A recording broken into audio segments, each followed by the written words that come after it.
To get an API key for MongoDB Atlas, which allows you to authenticate programmatically and interact with your MongoDB clusters, follow these steps. Log into MongoDB Atlas. Go to MongoDB Atlas and log in with your MongoDB account credentials. Navigate to the API Keys section.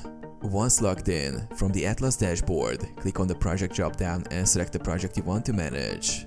In the left-hand sidebar, click on Access Management under the Security section. Then click on API Keys. Create a new API key. In the API Keys section, click the Create API Key button. Enter a name for the API key. Choose the permissions or roles that the key will have, such as read-only or full access to clusters. For full access to manage clusters and databases, select the project owner role. For restricted access, choose roles like project read-only. Generate the API key.